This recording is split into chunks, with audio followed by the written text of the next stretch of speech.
Good morning, good afternoon, good evening, and welcome to Ikigai with Jennifer Shinkai. It is a weird weather in Tokyo at the moment in September. It went really cold and it's really hot again. I don't know whether I'm coming or going, but I'm glad to be here with someone who loves the great outdoors and has a big interest in nature. Unlike me, I'm definitely a city girl. And our guest today is Kozue Oka. And if you don't know about Mirai no Mori, by the end of this podcast, you will know a lot about Mirai no Mori. They're an amazing NPO doing brilliant work in the environment with marginalized youth. And she's originally from Japan, but studied in Sweden for a year. So we're going to hear all about that and the power of nature to change lives. And one of the interesting things in my Ikigai myth busting, I always talk about, many people come to workshops and they say, oh, Jennifer, I need to quit my corporate job and I need to join an NPO and that's the only way I can live my Ikigai. And I'm like, no, it's not. But actually, of course, joining an NPO is one way, or an NGO is one way that you can live your Ikigai. So Kozue is going to share her experience in that, as well as talking a little bit about her vision, and also what we were talking before we started recording was the difference between Ikigai and Yarigai. So why don't we actually dive in with that question, Kozue? What was coming up for you when I asked you to be on this podcast and about Ikigai and Yarigai? Yeah, I think that was a really great question. When I explain how I got to work with Mirai no Mori, I always say that I felt more yarigai to work with those children from the children's care homes rather than the children from the general household. And then, but ikigai sounds deeper or bigger to me. So how would you translate yarigai? Because there's many listeners who don't speak Japanese. What would you translate yarigai? Rewarding, okay. It's like worth doing, isn't it? I guess. Yeah. It's more like a project, whereas ikigai is more like things that you believe in and more like a life, bigger stuff. Life, bigger stuff. Yes, kind of a deeper word. And yeah, often when I'm talking with Japanese people about Ikigai, they're like, well, of course I know what Ikigai is. And then they're like, can you explain it to me? And not really, no. Untranslatable word or concept. And that's what I'm trying to do with this podcast, is to work out what does it mean? And then how can people who don't have a Japanese background perhaps apply some of that learning and knowledge into their lives to live more, as you say, deeper lives with meaning. So tell me a little bit about your background and how you got to where you are today. Yes, so I was born and raised in Yokohama in Japan as the youngest of 4 siblings. And we were not really campers. We didn't do like survival camps or anything, but we were playing outside in the parks and not really TV games. And I think I was always interested in just being outside and then getting energy back. And my mom still works for a small NPO that helps autistic children. Right. And that's when I think I found out what kind of job that I want to get or what kind of life that I want to have. She always explained how hard it was to gain trust, for example, from the children, or building trust relationship with the parents. But she felt, or she looked really happy, or like yarigai ga aru shigoto yatteru kanji. So it was like it was worth, she had to work which was worth doing. Yeah. And that made her look happy and fulfilled. So rather than working for a big corporates that can replace me in a way easily, I wanted to do something that only maybe I can do, maybe very grassroots and small impact, but surely having an impact for some of the people that I get to work with. So I had that kind of dream in my mind and found interest in outdoor education. That's why I went to Sweden to study abroad. And coming back, I was looking for something related to nature and then empowering the youth.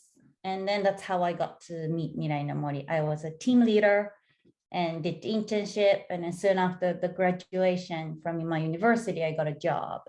Right. And then I'm still here. Wow. So Mirai no Mori was your first job like out of university and still there? Yes. Mirai no Mori didn't really have the resources to hire a full-time person in the beginning. So I was working for a company that gave birth to Mirai no Mori, which is English Adventure. Right. And it still exists in Niigata. Does great camps for international school kids or children who are studying English. But we separated into two different groups, and then I raised my hand to move or transfer from English Adventure to Mirai no Mori. I see. And can you tell people who don't know about Mirai no Mori a little bit about the mission of the organization so they have that context? Yes, so Mirai no Mori is a NPO based in Tokyo that helps children who are abused, neglected, and orphaned children to support their growth into happy and successful young adults. And there are 30,000 children living in children's care homes, and more than 80% of them actually do have parents. They just can't live with them because of the abuse and any other various reasons. And now they have to deal with those after effects of trauma and a very emotional challenges. But at the same time, they have to leave the care at the age of 18. Right. And society is not really ready to welcome them either. So it's just so hard for them to make the dreams come true. So Mirai no Mori comes in believing that the change begins in the outdoors. With our experiential learning based or continuous program, they can gain resilience and confidence and self-esteem so that they can be happy and successful young adults. That's amazing. And how many kids have been through the program so far? In total, I think it's over 1,800 now. Wow, you're hitting a big, obviously the population ages out because people leave. And within the children, the main age that the program is focused on is about how old? Our program is open from 6 years old to 18 years old. And then the main area or age is grade 4, 5, 6. Right. I think before they are too busy with the studying, but after they can kind of take care of themselves. Right. So they can fold their clothes. Well, my kids don't, but they can. They have to. They know what they need. They can ask for it. They can look after themselves to a little bit more. I'm going to be using my mute button on and off because I don't know if everybody can hear all the building work which is going on outside my house. They had stopped but have just started again. Perfectly timed for this podcast, as always happens. So if you can hear banging, I shall try to mute it out. But that's life, isn't it? So in terms of the work that you're doing, then I want to, from an Ikigai perspective, comment it from a couple of different ways.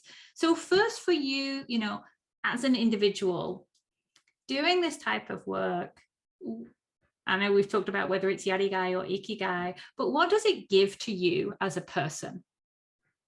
I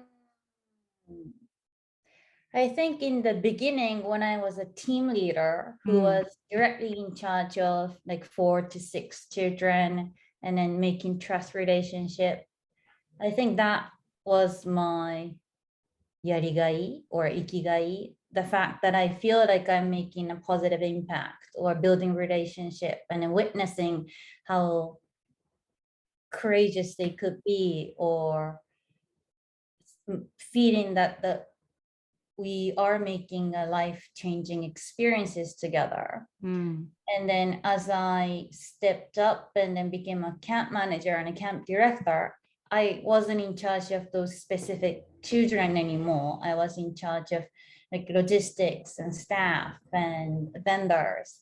And then I think I felt a little bit distanced in a way. I was, okay, like the motivation was not the same. And then I was the authority figure. So some campers or children wouldn't talk to me because of it.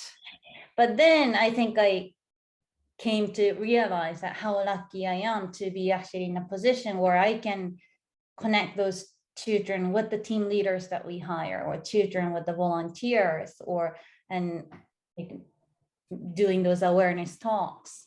So that became my Ikigai or Yarigai. But like sometimes I get lost. Right. Oh, so what do you do when you feel that like you've got lost?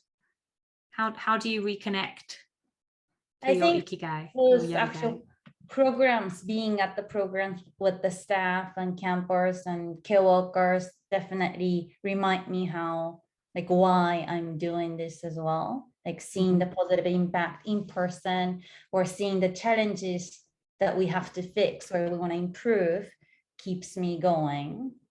But when I don't have those programs, that's when I'm still figuring out how can I keep reminding myself, like, the reasons why I'm doing this.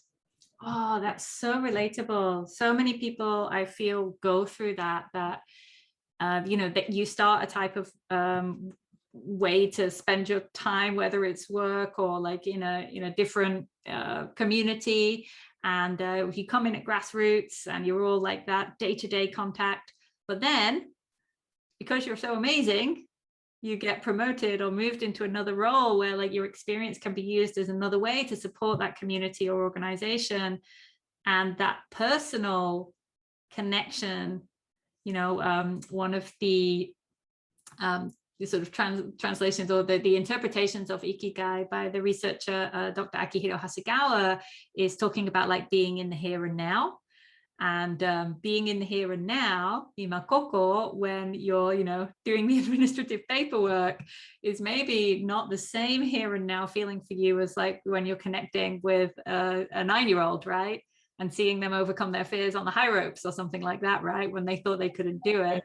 I'm getting goosebumps. So I feel like the second part for me is going to give me that here and now rather than the doing the expenses. So yeah, well, how are you? You said, you know, you'll go to the programs as a way to reconnect, but I'm imagining this year it's been pretty tough with COVID, right? So what's been your ability to get that connection? Yeah, so last year when we had the first state of emergency in Tokyo area, all the schools were closed, and then all the care homes said no to volunteer activities. And even sometimes they said no to parental visits. Oh, wow. So it was really hard, especially for care workers. I think they were the ones who had to say no to the children too many times. So, and that's when we did the online like activity kits. Right. So those nature bingo or things that they can do in the children's homes, we modified it and then send them over. We also collected camp staff volunteer voices, like a message videos, and send them over. But I think as the time went by, care workers start to feel or worry about more like their growth and then the lack of experiences and then the chances, because they still have to leave the care at the age of 18 in general. So we resumed our outdoor programs here and there. And then now we decided for the rest of the school year, we're going to do like small scale home by home rather than multiple homes coming together. And we asked them to drive as much as possible so that they don't have to take the trains. So we'll see, like there are definitely needs for those children to be out and then just connect with the society and then get to know about themselves more. Yeah. You actually were talking, you know, recently shared an article on the Mirai no Mori Facebook page, links down below, the Mirai no Mori Facebook page, talking about the impact on children who have experiences in nature or with culture and how that links to academic performance, right? So, and obviously, if you're going to be graduating from your care home at age 18, before you're actually an adult legally in Japan, crazy kind of do your gap, you know, how important is it then this type of program happening for those young people? I think the article was also saying it really gives them chance to have more self-confidence and self-esteem. And then what we want them to have through our own continuous program is the ikiru chikara. So we call it life skills. And then, of course, it can mean so many things, but resilience, or the ability to ask for help when they need it, or the ability to know that they actually need help, because sometimes they just don't know when to, or they just don't know if they need help or not. So they just sit tight, and then just the gas goes off, and then coworkers went to the graduate home and then realized that they actually needed help, but children themselves didn't really know that they needed help. So just those little incidents made us think, okay, we can't really get them prepared for every scene or every scenario. So we want them to have those flexibility or mindset that they can use when they face those challenges. So it's hard to measure, but.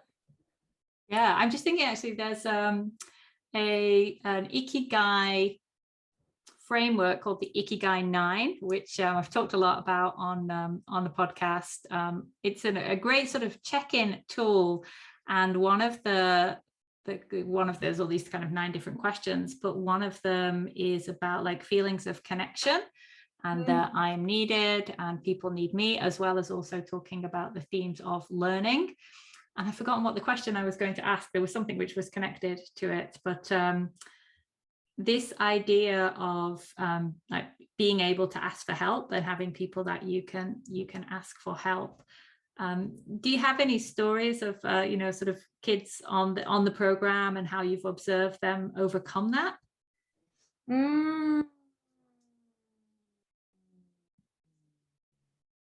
It's a tricky one. I put you on the spot there. Like, I'm sure you have many different stories.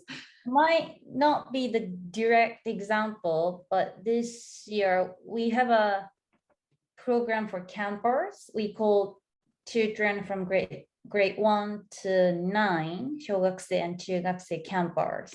And we have special program for high school students because they're the ones who need to be ready to be independent.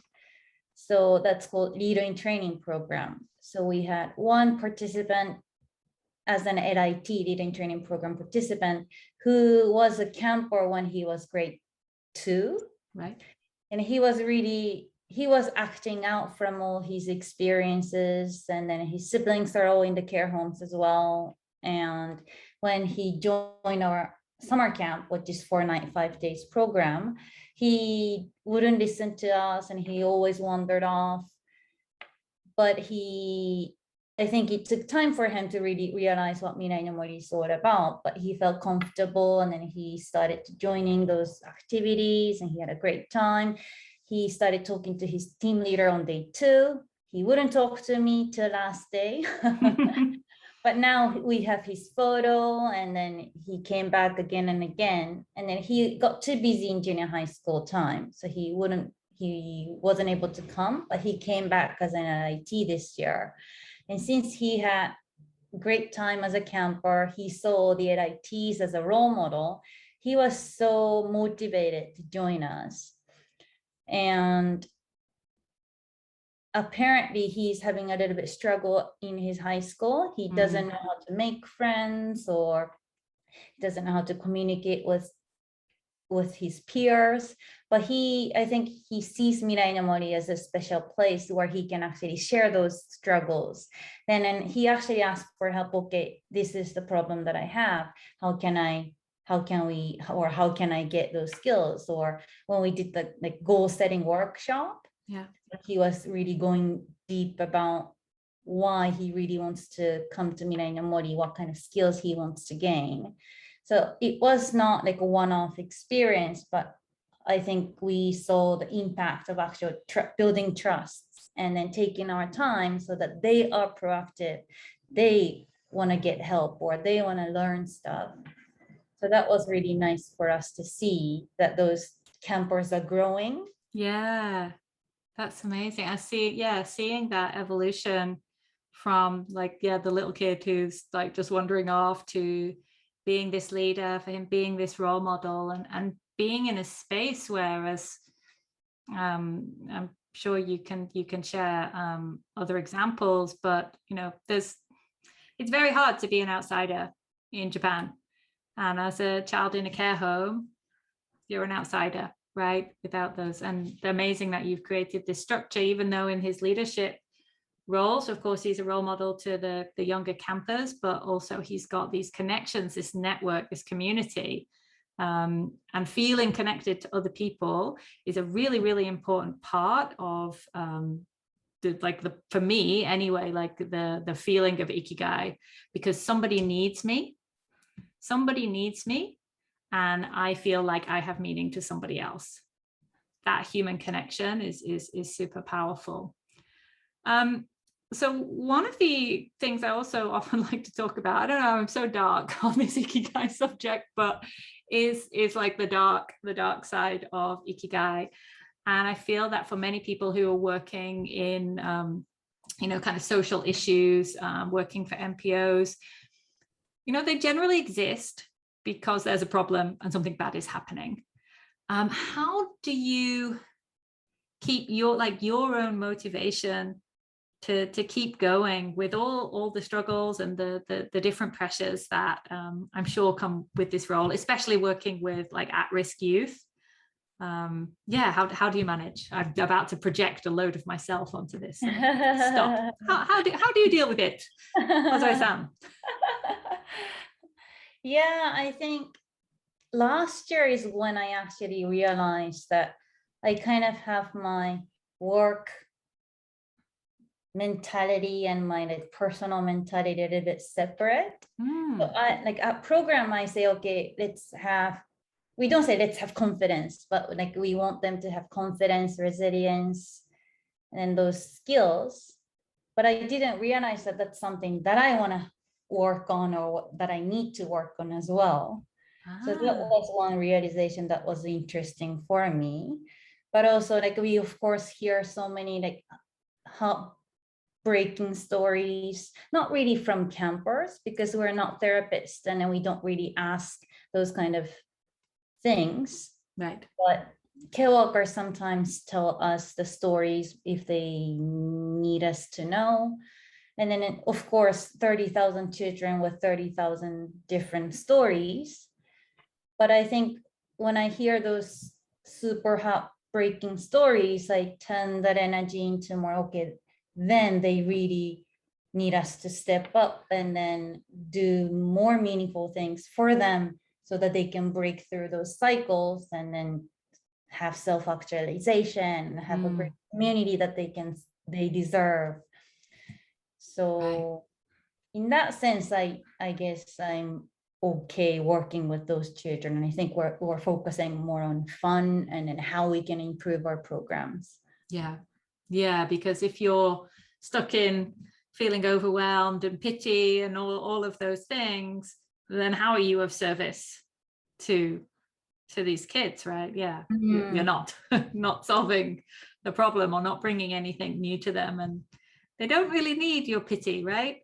No, I don't think so. Yeah, so they need opportunities and different things. That's great to hear, and I think a good advice, and to anyone who's thinking of working in an NPO or an NGO, to be aware of that those challenges will come, and how to move forward. So when you think about, obviously you've been with Mirai no Mori for a lot of your career, and we talked about kind of your shift into different roles. When you think about what has, we talked about like what changed for you in the role shift, but when you think towards your future, your Mirai, with the organization and how it might continue to connect to your Ikigai, do you see any evolution or how things might change for you? Yeah, so I'm not a great big picture thinker. And then I think I'm working on it to some extent, but like I think I didn't realize what responsibility comes with my title. So I was doing things that I thought I was supposed to do on a like daily basis. And then again, last year, I realized how much responsibility I have to lead this NPO into the next stage, or how to make this NPO bigger or more stable, rather than, okay, next summer we're going to do 3 sessions, or next month we're going to put 2 programs. So, and then what if I skip those middle like process of getting to second level or next level, it would be great to have Mirai no Mori that place. I'm a little bit ちょっとバラバラなんですけれども。So, Mirai no Mori stream is to have our own campsite. Right. And then that's something it became official in a way in our internally. And then again, like that's a big picture, that's a big dream. And it was a little bit overwhelming, but when I think about when we have a site, that's really heartwarming in a way. Yeah. Yeah, we have so much we can do, and then I definitely want to be part of it. And then I want to see all those communities coming together through Mirai no Mori. So that will be nice.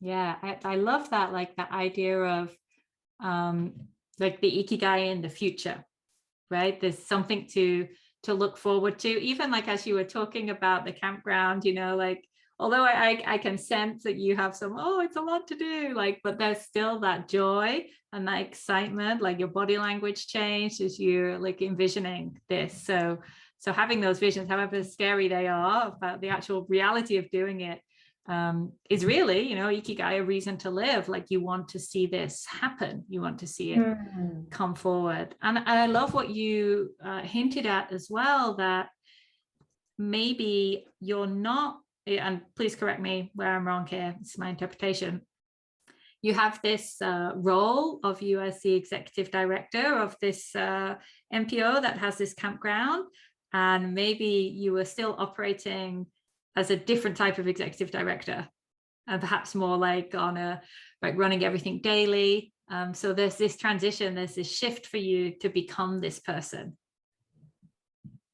Yeah, I think it will be sad to think that maybe I won't be needed at the programs, but at the same time, it would be cool if I can just be there to quality control or just sprinkle my Kozue flavor without worrying about, oh, okay, is the bento coming on time, or like, is everybody having like, enough drinks, or so I'm excited for that shift or that change. Yes. And also a little bit worried, or like all the mixed feelings, I think. Wow. Oh, thank you for the honesty and vulnerability on that, because I think that growth point of like what you want to do, and then also kind of being pulled back to some of the things that first brought you at the simple grassroots level. So maybe this is a challenge, it's kind of a coaching question rather than yeah, I love what you talked about, like this sprinkling the Kozue flavor. So what is the Kozue flavor? I guess I haven't established this is mine. The brand, but go on. But I love my Japanese, I think. Like we use English phrases here and there to just broaden their views. But I think I have my style to facilitate programs or just talk to them like in person or one-on-one, or I think it would be just nice to be there and then let them know that like we're gonna be there for them every step of the way. Because like summer camp staff, volunteers, they of course change and rotate, they come back again and again, but I would love to be one of those core figures that they know that they can meet us, or they know that we're gonna be there for them. Right. Like the young man that you mentioned before, right? Yeah. He joined, and now you can see him as he becomes a young adult and you've seen that, but you've been a constant figure through. I love it. I love it so much. And you know, this idea of Ikigai as a reason to live, right? As a reason for being, or as it's also described, I love this expression, which is Ikigai is an individual's consciousness as a motivation to live. And thinking, kind of jumping around in this interview, but thinking about the programs itself, right? Like when your participants are in an experience, right? They're doing some type of activity. I'm imagining they're feeling some Ikigai. I'm here, I matter. Can you tell me some stories of when you've like noticed that spark in some of the children? Or maybe in yourself as well. Of course, you can share your own personal ones because you felt it. You feel the Ikigai too. But the reason I ask is because I had a discussion with Dr. Hasegawa, and he was talking, you know, in Ikigai, we often talk about old people, right? Like older people towards the end of life, Ikigai connected to, someone's at my door, Ikigai connected to these different, like stopping you from getting ill for a long time and various different challenges. But here we have youth, right? So what's Ikigai for a young person? How do you see? I think like they of course never use the word like, oh, this is my Ikigai. Yeah, of course not, yeah. But one of the big things for them might sound small, but when we call their names, or when we remember their names, and next program we call their names without like checking the list, I think I can see in their eyes that, wow, like they remember me, or they remember my name. And I think that's something that Kewalkers even told us as well. Like they have those not ongoing relationship with so many adults, even with their own parents maybe, or those Kewalkers who they finally thought they could trust. But Kewalkers, like average years of working is actually 3 to 5 years, because it's a hard work, they burn out and then they leave. So being remembered as a part of the community or as a part of the team, I think it really matters to some of them, or many of them. So even once a year, when they come to our summer camp on day one, they got off the car, and then when we say, wow, like Nani-Nani-chan, you grow up so much, and then I can see in their eyes that, okay, like this is going to be a good camp or good time. And then yesterday we actually had a rafting program with what was I'm going to pause you, and I'm going to pause this recording, so we'll edit at that point because my son has just arrived home. So I'm going to pause the recording, and you can begin from last year. Hang on. So real life just happened, and I had my son at the door, and Kozue had finished sharing about the names and people, the importance of people remembering your name. Such a small thing, but it's like the most powerful word is to hear your own name. And as you mentioned, like for these children to have these adult figures going through life to remember the name, so powerful. It's just a small thing, but so powerful. And you're about to share another story, so tell us. So during a rafting program, there was a boy who came back maybe third time, and then we had summer camp, and we had weekend programs, day programs as well. So he's been with us a couple of times, and he is really, in a way, aggressive. He sometimes have trouble fighting with his friends, but again, like he is who he is, and he's really enjoying our environment as well. And during the rafting activity itself, he was in front of the boat or raft, and then as he was like having a splash of water coming into his face, he was like, kite yokatta. And then that I think made all the Kewalkers and us and all the rafting guys happy, because he didn't say it for anybody else. He was just like expressing himself, and then he was just happy being there. So that was reminded. Oh, I love it. And when do you have those moments in your life? Maybe Mirai no Mori times, other times as well. When is your like kite yokatta? I'm glad I came. I'm glad I'm doing that. What types of experiences for Mm, you, Kozue-san? that's a great question. Yeah, I was getting goosebumps as you were talking about him, kite yokatta, Mm, and I was like, that's totally Ikigai. Like he's a, like mm. he's just here, proud, like happy to be alive. Yeah, I think for Mirai no Mori, definitely those campers coming back and then feeling that Mirai no Mori is a place where they want to be. Because sometimes like it really depends on the care homes. Sometimes care workers choose which camper to join us, Mm, or sometimes they ask campers who want to come. So it's a little bit hard to see if campers really want to be here or not.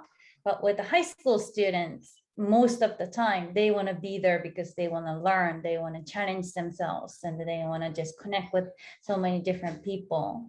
So me seeing them, because that's because of the work that we did in the past, and then we had struggles, but we pushed forward, and then they have been with us through those journey as well. right. So, but and then it's also great to see and then welcome those children with the veteran staff and volunteers and dream about what we can do more for them. I think that's my moment.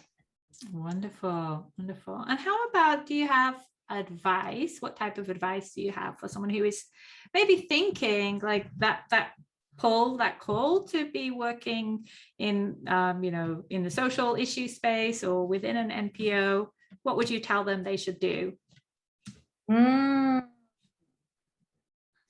I think I didn't study about NPO or like children's welfare or anything, but I saw the impact firsthand. Mm, And through job, I think I got to know how to do the NPO accounting or like public speaking and then documentation. And so I think once, or if you have that passion, not really passion, but belief that that's what you want to do, like those skills would follow, you can learn them.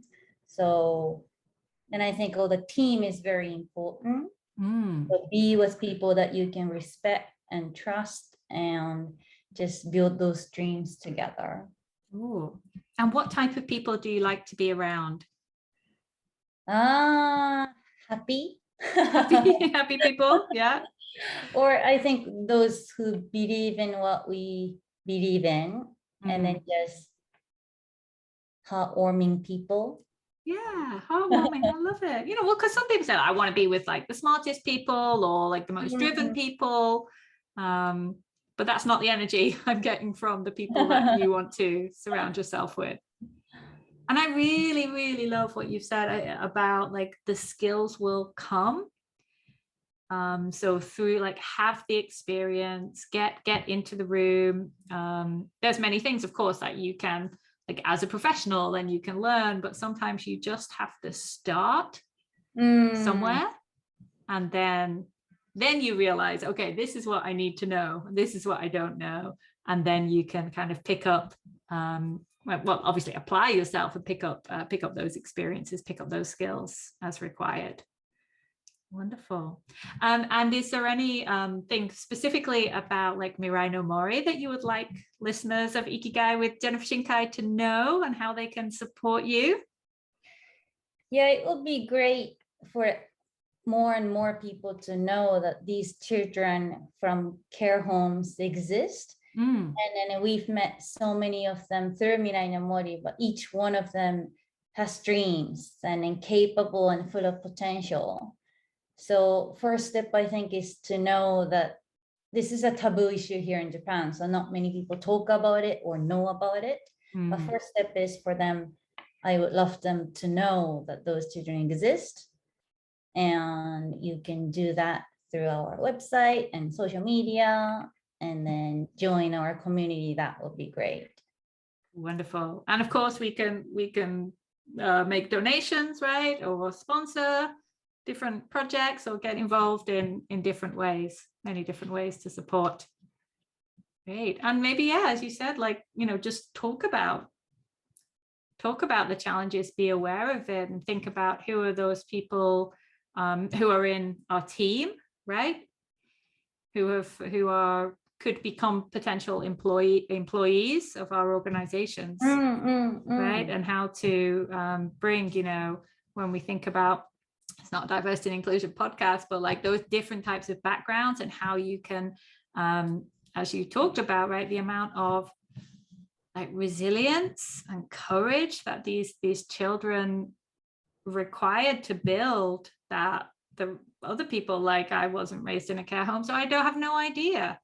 And like, that's actually a superpower rather than being like a negative mark. And I think it's often taken as like a negative mark against your maybe going to be, but there's something to be said for that experience, right? That lived experience is important and useful for any organization or community to have. Great. And final messages that you might have for anyone who is listening, whether it's your campers, whether it's your volunteers, whether it's the world, Japanese Prime Minister, current or to be. I don't think Suga-san listens to him, but you never know. Any final message you would like to give to the world? Yeah, I think, again, like, it's all Gwen that we are doing this right now with you, Jennifer-san, too. And then I'm really grateful for all the support that we've had before so far. And then we, at Mirai no Mori, when we finish our activities with the campers, we did it. Then with the staff, we are a team. So I really believe that. And it is a life work for me too. Like, I do need to get more resilience. I do need to get more confidence. Not really need to, but I would like to get more confidence as well. So thank you very much again for this great opportunity too. It was a great experience to push myself and then get out from my comfort zone. And that's what we ask campers to do. So I'm glad that I was doing this as a role model in a way. Right. Yes. And I think, you know, one of the things that we talked about when we were setting this up was like how valuable it is. Often, sometimes I feel like in some people's Ikigai, the doing of the thing is the journey. That was so badly said. I don't have like a nice way, but this thing which has called you to work with this marginalized youth, to be creating these programs and bring them confidence and resilience, is because you need to develop your confidence and resilience. And that's why this way to be here now, there was this way to exist, like that's why you're here on this earth, right? Why you're still alive. You're here for some reason. And so maybe that's a really great takeaway for anyone watching who thinks like, I'm called to this, I'm really interested to do that, but I'm not this, I'm not that, I don't have this, I'm too young, I'm too old, I'm too Japanese, I'm too foreign, I'm a woman, I'm a man, I'm a whatever, right? Like all of these things. So maybe by doing the thing, you're going to find those resources within yourself. You're going to understand why what you have is of value to yourself and to other people. And whilst doing it, like have those amazing moments where you're getting splashed with the water in the face going, oh my God, I'm so glad I came. So glad I did this. Even when it's something which like feels hard and challenging at the beginning. So amazing. Thank you so much, Kozue. It was fantastic to talk to you. And I'm so excited for when Mirai no Mori has its amazing campground and how you continue to just change the lives of these young people and give them, hope and resilience and confidence for their future. Absolutely fabulous work that you're doing. And I loved talking to you today. Thank you so much. Bye.